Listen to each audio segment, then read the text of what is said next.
community, and most especially with Reverend Boise Kimber, who is a national leader. Thank you for your courage and your steadfastness in this cause. And, I know, Reverend Kimber, that in a place of worship, our hearts should never be filled with envy. But I wish I were as good looking as Eric Russell. And Eric Russell is a real leader. He's not just up and coming. He is here and now a great leader. Thank you, Eric.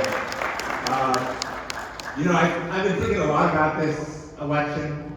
I was in Washington, D.C. until, on the floor of the Senate until 5:30 in the morning. Because we succeeded, we had to do it, defeat the SAVE Act, otherwise known as the Stop Black People from Voting Act, and Stop All Electoral Freedom Act, and we defeated it. We defeated it on the floor of the United States at 5:30 in the morning. And we also passed something called the Russia Sanctions Bill to support Ukraine. Ukraine is fighting and dying so that it can have the right to vote, so that it can have the right to have its own government and its freedom and democracy. And we ought to be really grateful. We ought to be really grateful that this Tuesday we can all go to the polls and choose our leaders. And we also ought to be mindful that there are people who want to shut that democracy down, who want to suppress the vote, like in the SAVE Act. And I know we're not supposed to say bad things about anybody because we're here in church, but there is somebody in Washington who's doing some bad things. And we're fighting. We're fighting. I'm not gonna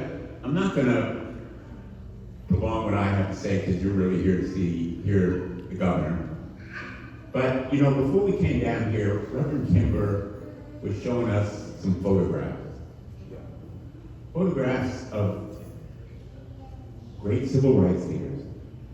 Martin Luther King, Reverend Shuttle, Jesse Jackson, John Lewis. Remember John Lewis? Got his head back, right? Standing up for the right to vote. He became a leader in the Voting Rights Act. People have shed blood. They have given their lives so that we would have this right Tuesday.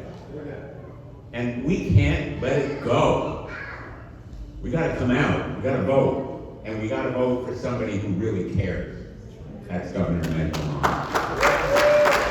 Now, I'll just close with this. There are a lot of smart people in the world.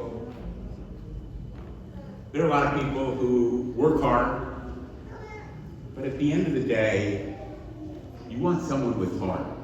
Yeah. Someone who cares.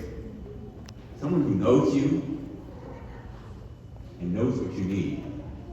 And someone who has the courage to stand up to that guy in Washington when he does bad things and says, not in Connecticut. In Connecticut, we are for democracy. In Connecticut, we stand for immigrants. In Connecticut, we believe in the right to vote. We believe in education. We think healthcare is a good idea. In fact, healthcare is a right of people. And we're going to lift up this conversation. We're not going to go down to that level. We're going to make sure that we preserve democracy. We got some young people in this room. The Lamont team is a great team. Thank you for all the work that you're doing. And we have some folks who are older. We're not going to abandon people just because they're getting older. We need to care for them and maintain health care for them too. But most important, our children. Our children. That's our future. And you know in this community how important it is. Ned Lamont believes in the future. Elections are about the future. Let's make sure we get out there and vote this Tuesday to make sure Ned Lamont has another 4 years to care there for you. He's the person to do it. I'm so proud to support him today. Thank you.